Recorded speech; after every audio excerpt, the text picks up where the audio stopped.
আজকে আবার একটা ভিডিও নিয়ে এলাম। ডার্বি ম্যাচ 17ই অগস্ট, তা নিয়ে চর্চা চলছে সোশ্যাল মিডিয়াতে, নানান বক্তব্য শোনা যাচ্ছে। তবে বেশিরভাগই মোহনবাগানীদের নানান রকম কটূক্তিমূলক, সমালোচনামূলক মন্তব্য শুনে যাচ্ছি। দেখা যাক কী হয়। তবে ডার্বির আগে দুটো দলই, বিশেষ করে ইস্টবেঙ্গল তো জোর কদমে প্রস্তুতি শুরু করে দিয়েছে ডার্বি ম্যাচের জন্য। ইস্টবেঙ্গলের এই মুহূর্তে চোট আঘাতের কোনো সমস্যা নেই অ্যাজ সাচ। মোহনবাগানের কিন্তু চোট আঘাত সমস্যা রয়েছে। তাদের ডিফেন্ডার সে চোট পেয়েছে, মানবীর চোট থেকে রিকভার করার চেষ্টা করছে। তো এরকম বেশ কিছু চিন্তা রয়েছে মলিনার।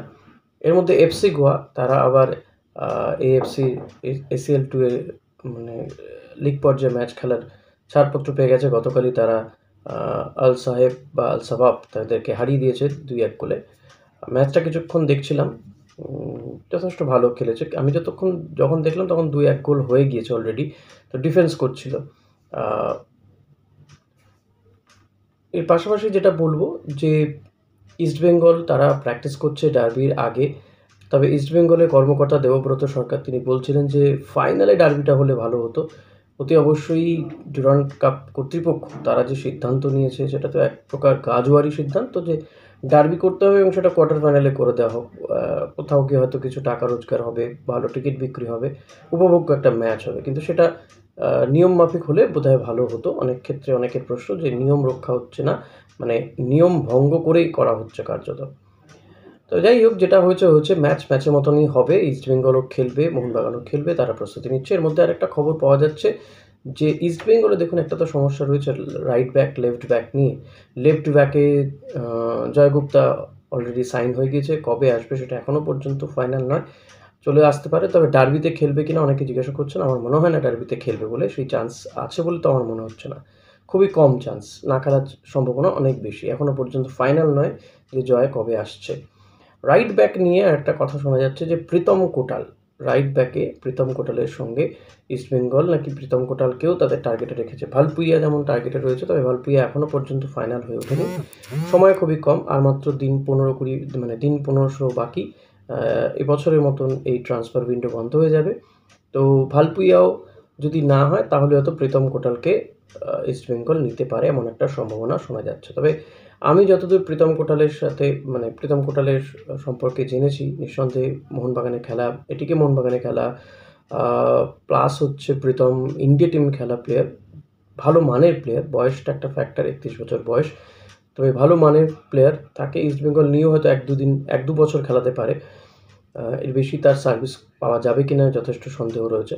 কিন্তু আমি যতদূর প্রীতমকে বুঝি বা তার বিভিন্ন যে ইন্টারভিউ দেখেছি, তাতে বুঝতে পেরেছি যে প্রীতম কোটাল কিন্তু মোহনবাগান ছাড়া, কলকাতা যদি খেলে সে, মোহনবাগান ছাড়া ইস্টবেঙ্গলে খেলাটা অসম্ভব। সে মোহামেডানে খেলতে পারে, কিন্তু ইস্টবেঙ্গলে খেলবে বলে আমার অন্তত মনে হয় না। কারণ প্রীতম খুবই ভীষণভাবে ভেতর থেকে মোহনবাগানি। তো এমন একজন ফুটবলার ইস্টবেঙ্গলের জার্সিতে খেলবে, সেটা কার্যত অসম্ভব। এটা আমার ব্যক্তিগত মত, আপনারা অন্যভাবে নেবেন না। খেললে ভালো, খেললে তো নিঃসন্দেহে প্রীতম মানে কোয়ালিটি ওয়াইজ প্রীতম ভালো। লিড করার একটা তার প্রবণতা রয়েছে, লিড করতে পারে। হি ইজ আ লিডার, ডিফেন্সে লিড করবে নিঃসন্দেহে। প্রীতম কোটাল, জয়গুপ্তা, আনোয়ার আলী, এরা যদি একসাথে খেলে, নো ডাউট ডিফেন্সটা ভারত সেরা ডিফেন্স হয়ে উঠবে, এটা বলার অপেক্ষা রাখে না। কিন্তু প্রীতম কোটাল ভেতর থেকে একদম মোহনবাগানি, তাই সেদিক থেকে আমার একটা সন্দেহ রয়েছে। হ্যাঁ, এখনকার দিনে, এখনকার ফুটবলে সবাই তো প্রফেশনাল, পয়সার জন্যই খেলছে সবাই।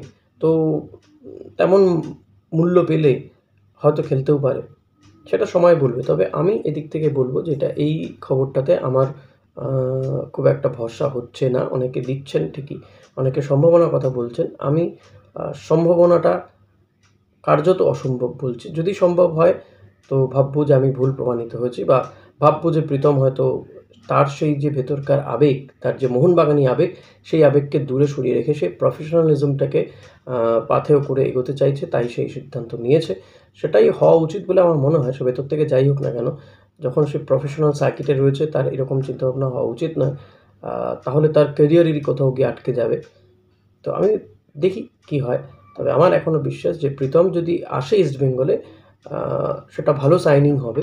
বাট প্রীতম ভেতর থেকে মোহনবাগানি কতটা সে আসবে, এটা নিয়ে আমার একটা আশঙ্কা বা সন্দেহ রয়ে যাচ্ছে। আপনাদের কী মনে হয় অতি অবশ্যই কমেন্ট করে জানাবেন। ভিডিওটা ভালো লাগলে লাইক কমেন্ট শেয়ার করবেন। Thank you.